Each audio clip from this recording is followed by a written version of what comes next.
Euzubillahimineşşeytanirracim. Bismillahirrahmanirrahim. Elhamdülillahi Rabbil alemin. Vessalatu vesselamu ala seyyidina Muhammedin ve ala alihi ve ashabihi ecmain. Ekranları başında bizi izleyen kıymetli izleyicilerimiz, hepinizi Allah'ın selamıyla selamlıyor, hürmet ve muhabbetlerimi sunuyorum.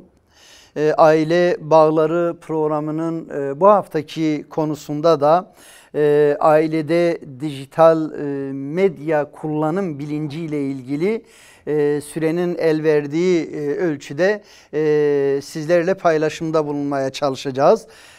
Malumunuz özellikle yaklaşık 30 yıldan itibaren son 20 ve hele son 10 yılda dijital alanda, sosyal medyada çok suratlı, baş döndürücü bir değişim ve gelişim söz konusu. Tabii bunun karşısında özellikle biz Müslümanların alması gereken tedbirler söz konusu.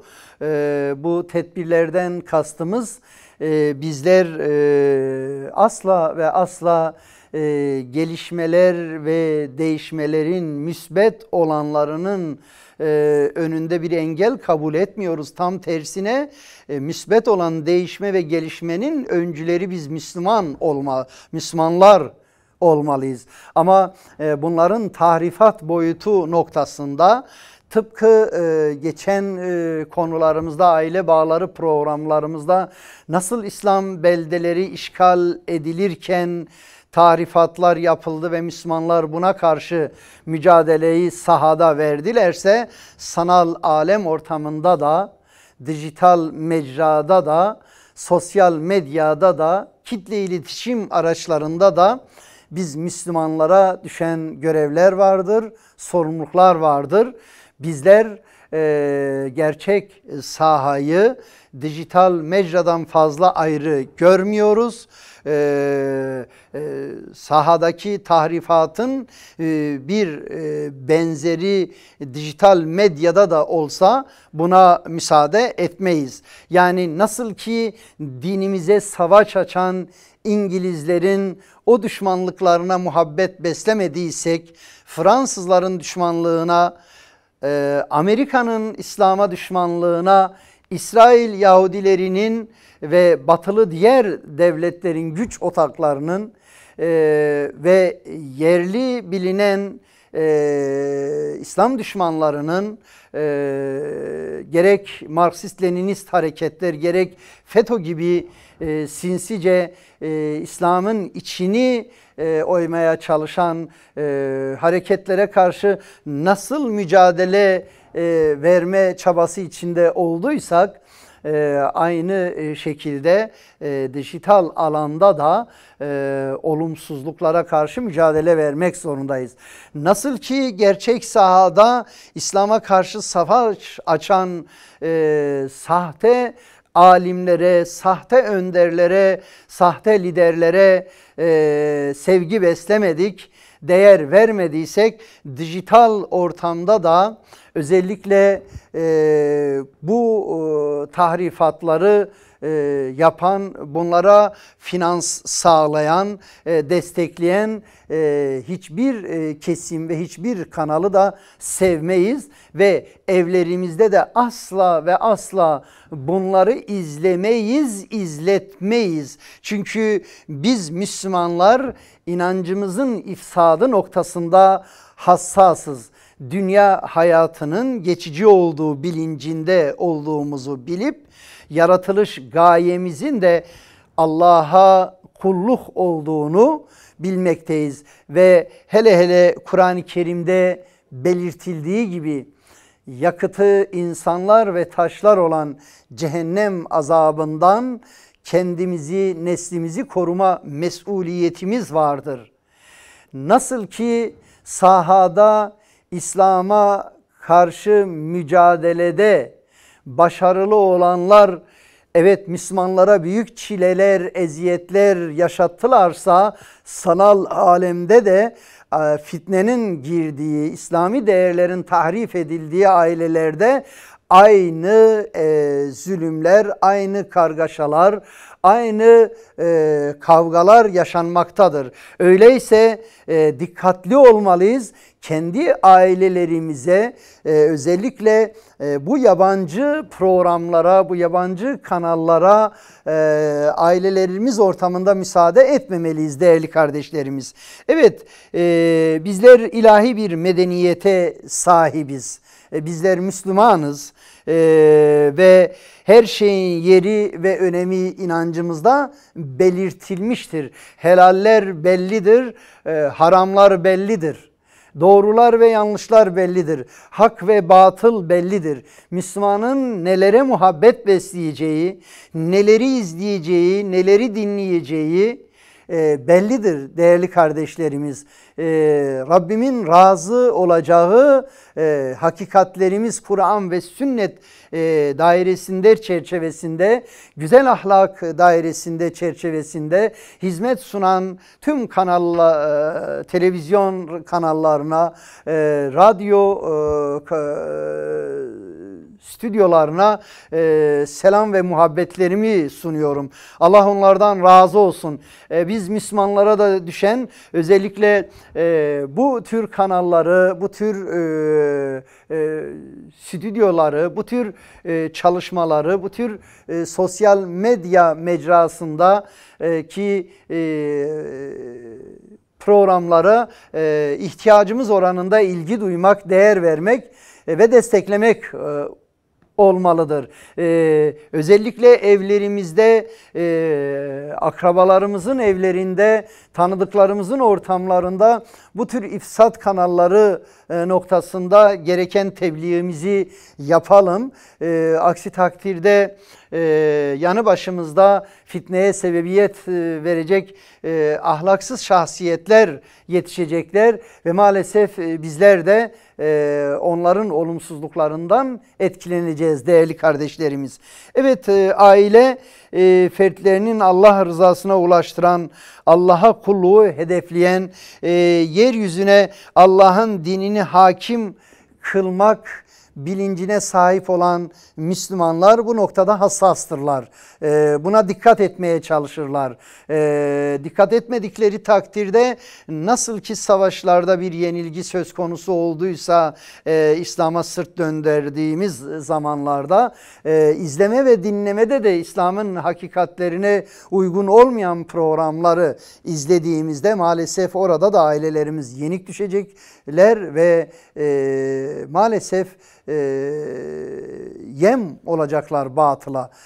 Bu konuda bizler ekran bilincini, ekran izleme bilinci noktasında üzerimize düşen sorumluluğu özellikle babalar ve anneler, sorumluluk sahibi kardeşlerimiz dikkat etmeye çalışsınlar. Evet, bizim zaten şiarımız yeryüzünde fitne kalmayıncaya ve din Allah'ın oluncaya kadar Rabbimizin ayet-i kerimede belirttiği bir mücadele gayemiz vardır. Bir mücadele hedefimiz vardır. Ama öncelikle onu nefsimizde, gönlümüzde ve sonra ailemizde gerçekleştirmekle mükellefiz. Çünkü bizim insanlığa, toplumlara, insanlara, devletlere, dünyaya bizim götüreceğimiz güzel şeyler vardır. Ama bunu öncelikle kendimize mal edelim ve bu noktada rol model olma sorumluluğumuz söz konusudur kardeşlerim. Evet, dijital medyanın yeri ve önemi hususunda mutlaka aile reislerimiz çocuklarını, aile fertlerini bilinçlendirmelidirler. Sanal alemi ve sosyal medyayı kullanma bilinci ni özellikle İslam'ın değerleri doğrultusunda gerçekleştirmeye ve değerlendirmeye çalışma mükellefiyetimiz söz konusu. Ailevi mesuliyetimizin yerine getirirken aile fertlerinin fiziksel ve duygusal ihtiyaçlarının yanında değerli kardeşlerimiz özellikle ailenin dijital ve sanal dünyasındaki hassasiyetini de göz önüne alma mesuliyetimiz, sorumluluğumuz söz konusudur kardeşlerim. Dijital dünyanın gerçekleri karşısında sağlam bir duruş sergilemeliyiz. Tavizsiz ve sağlam bir duruş. Ve bu duruşu kurmuş olduğumuz aile yuvamızda da gerçekleştirmeliyiz. Çünkü çocuklarımızın karakter inşası, kişilik gelişimi, şahsiyet oluşumu aile ortamında gerçekleşmektedir.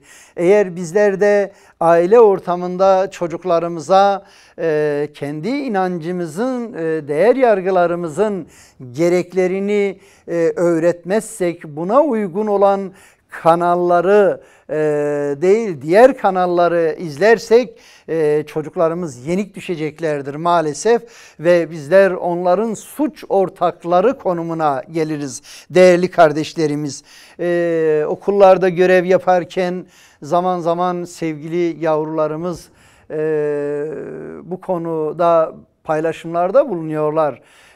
Öğrencimizin bir tanesi, Allah kendisini bağışlasın, öğretmenim benim annem uygun olmayan dizileri izliyor. Annemi uyarıyorum ama o diziye alışmış, ne yapabilirim? Tabii sorunu aktarıyor ama şimdi eğer burada problem anne ise, burada problem babaysa vay o sevgili yavrularımızın haline. Onların iflahı çok zor. Çünkü Peygamber Efendimizin hadisi şerifte belirttiği bir hakikat vardır. Her doğan İslam fıtratı üzerinde doğmaktadır. Babaları, anneleri, aileleri yani sorumluları Hristiyan, Musevi ve Mecusi iseler, yani İslam'dan başka bir dine, ideolojiye mensup iseler maalesef çocukları da oraya yöneleceklerdir, kayacaklardır. Bu noktada biz Müslümanların özellikle akrabalarımızın imdadına, komşularımızın imdadına koşmalı ve onlarla saflarımızı sıklaştırmalı, bağlarımızı kuvvetlendirmeliyiz ki sevgili yavrularımız o ortamlarda özellikle İslam'a muhalif ve yozlaştırıcı kanalların özellikle magazin, eğlence, oyun programlarıyla ifsat olmasınlar. Unutmayalım ki bu konuda bizim manevi mesuliyetimiz vardır. Yani silah-ı rahm çok boyutlu bir sorumluluğumuzdur. Rabbimiz ayet-i kerimede silah-ı rahm etmeyenlerin cennete giremeyeceğini belirtmiştir. Bizler de özellikle silah-ı rahm boyutunun bu konusunda da akrabalarımız hususunda görev ve sorumluluklarımızı yerine getirmeye çalışalım değerli kardeşlerimiz. Daha önceki programlarımızda belirtmiştik, yani bir bayram günü aile ziyaretine gidiyorsunuz. Kimi ailelerde doya doya bir bayramı yaşama heyecanı, zevkini yaşarken, ki bu Müslümanların doğal hakkı, Allah'ın ve Allah Resulü'nün bir ikramıdır. Kimi ailelerde maalesef daha ziyade sosyal medyayla, dijital mecrayla, sanal alemle haşır neşir olan ve buraya bağımlı olanlarla maalesef istediğimiz ülfeti, istediğimiz muhabbeti yaşayamıyoruz. Ve bu noktada da mutlaka ailenin yetkililerine, ailelerin sorumlularına gereken kardeşlik uyarımızı yapalım. Çünkü biz Müslümanlar, iman edenler birbirlerimize düşkünüz. Hadis-i şerifin belirttiği gibi iman etmedikçe cennete giremezsiniz.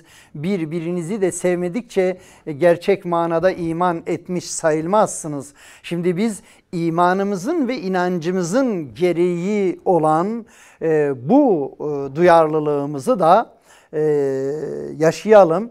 Çünkü inanan insan iyiliği emredip kötülüğü men etmekle mükelleftir. Çünkü Rabbimiz ayet-i kerimede aranızda iyiliği emredip kötülükten mededen bir topluluk bulunsun. Gerçek kurtuluşa erenlerin de bunlar olduğunu belirtmektedir. Biz bunu hem gerçek yaşantıda, gerçek hayatta hem de sanal alem ortamında da aynı duyarlılığı hiç ayrım yapmadan paylaşalım, değerlendirelim. Çok üzgünüm, mesela İslam düşmanları İslami kanallarının izlenmemesini tanıdıklarına tembihliyorlar, belirtiyorlar ama hatta kimi yerlerde ambargo uygulamaya çalışıyorlar. Şu kanalları izlemeyin. İzleyen kişilere karşı tepki gösteriyorlar, düşmanlık besliyorlar. Şimdi batılın vaat ettiği hiçbir şey olmamasına rağmen bu düşmanlığı yaşayanlar var iken hak ve hakikatin mensupları kendi değerlerine, kendi hakikatlerine sahip çıkamıyorlarsa, evet, bu sanal mecradaki, dijital mecradaki mücadeleyi de kaybederiz, Allah esirgesin. Onun için Müslüman mücadelesini her sahada vermek durumundadır. Evlerimizi dizayn ederken, kurarken, hele yuvamızı, yani evliliği yaparken evimizin bir odasını mescit ve sohbete, misafir ağırlamaya ayıralım. Evimizin bir odasını imkanlar el veriyorsa kütüphaneye, kitaplığa ayıralım ve aynı zamanda bu kütüphane ve kitaplık kısmında imkanların el verdiği ölçüde güzel programları izleyebileceğimiz elektronik cihazları da bulundurmamız mümkün ama onların özellikle sürekli değil de aile istişaresi sonucu belli saatlerde izlenmesi şartıyla böyle bir tedbir almamız mümkün. Özellikle çocuklarımızın ve gençlerimizin sanal alemle irtibatları bir ihtiyaca binaen olmalı. Yani eğer bir iletişim gereği varsa, bunun yanında gerçekten akademik bir çalışmanın gereği olan akademik bir program elektronik ortamda, tablette, televizyonda ve bilgisayarda herhangi bir YouTube kanalında varsa, evet, belli saatlerde bunları dinleyebiliriz, izleyebiliriz. Ama sıradan izlemeler ve dinlemeler Müslüman için hatadır. Çünkü Rabbimiz bunu ayet-i kerime ile men etmiştir. Mümin o kimsedir ki boş şeylerden yüz çevirir. Bizler boş şeylere verecek kadar zamanımız yoktur. Zamanımız Allah'ın bize bir ikramıdır. Allah'ın ikramı olan ve sınırlı bir süresi olan, her ilerleyen saniye, dakika, saat, gün ve ay ömrümüzden geçmektedir ve biz bunu Rabbimizin rızasına uygun bir şekilde geçirmeliyiz. Bu açıdan değerli kardeşlerimiz, özellikle dijital ortam, sanal ortam, sosyal medya noktasında biz Müslümanlar hak ve batılın gereği olan hassasiyeti burada da en güzel şekilde, en dikkatli şekilde uygulamalıyız ve bunun dünyevi ve uhrevi saadet boyutu vardır değerli kardeşlerimiz. Çocuklarımızın özellikle bu noktadaki hassasiyetleri hayattaki güzel hedeflere zaman ayırma imkanını doğurmakta, oluşturmakta ve Allah rızası doğrultusunda plan ve programlarını icra etme imkanını da sağlamaktadır. Değerli kardeşlerimiz,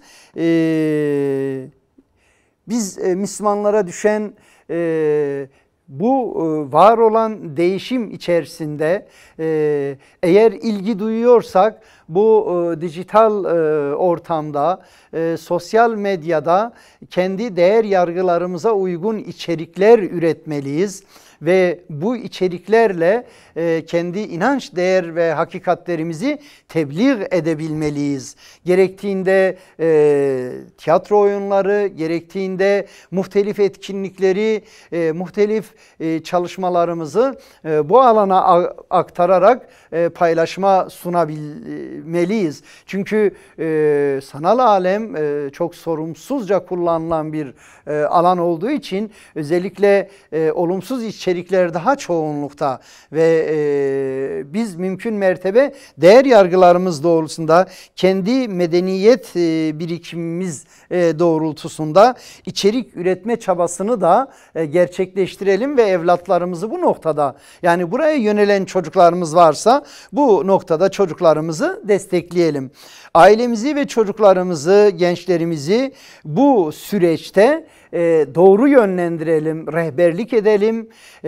Bizim destek sunamadığımız noktalarda bilinçli olan kardeşlerimizle irtibatlandıralım. Onlardan destek alalım. Onların yönlendirmesiyle çocuklarımızı sağlıklı yönlendirelim. Sanal oyunların saçtığı tehlikeye hepimiz şahidiz. Kimi zaman çocukları intihara kadar götürmektedir. Gereken duyarlılığı gösterelim. Çocukların arkadaşları noktasında da seçici olmalarını dikkat edelim. Mesela Allah bağışlasın, çok sayıda hafız kardeşlerimiz de yetişiyor şehirlerimizde, proje İmam Hatip ortaokullarında. Çok değerli hafızlarımız yetişiyor. Ama bunun yanında hafız olduktan sonra arkadaş seçimi noktasında aile desteği alamayan bir ailemizin hafızımız noktasındaki ızdırabını belirtmesi dikkatimi çekmişti.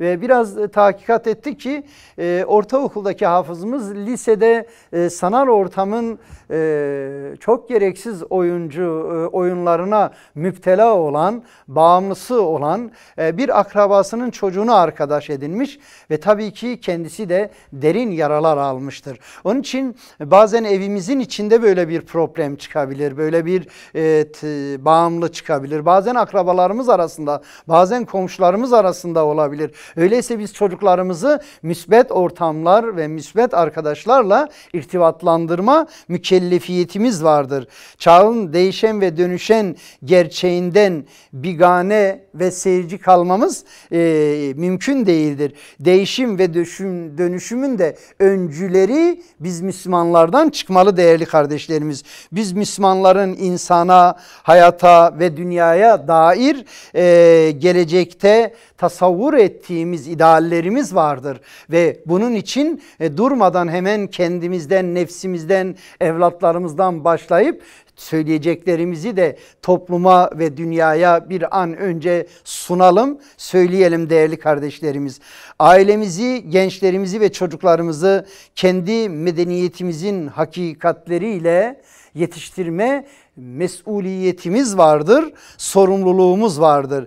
Değerlerimize ters olan sanal ortamla, mecralarla, hatta kitaplarla, radyolarla, kanallarla alakamızı kesip değerlerimize uygun olan ekranları aile ortamımızda muhtelif uygun saatlerde izleme ve dinleme imkanını da aile ortamındaki istişareyle kararlaştıralım.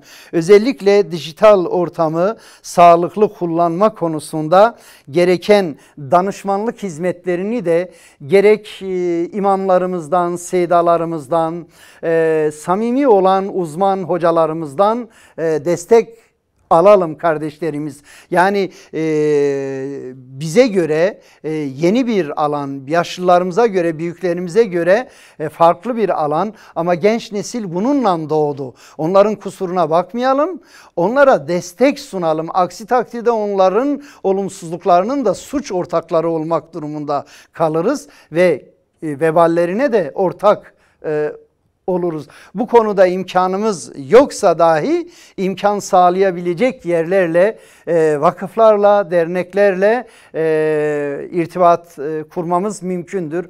Bazı okullarımızın çok kıymetli öğretmenleri ve rehber hocaları kendilerini donanımlı yetiştirmişlerdir. Onlardan da destek alma imkanımız söz konusu. Evet değerli kardeşlerimiz, ailede dijital medya kullanma bilinci ile ilgili ilk etapta bunları siz değerli kardeşlerimizle paylaştık. Süremizin de sonuna geldik. Hoşça kalın, Allah'a emanet olun.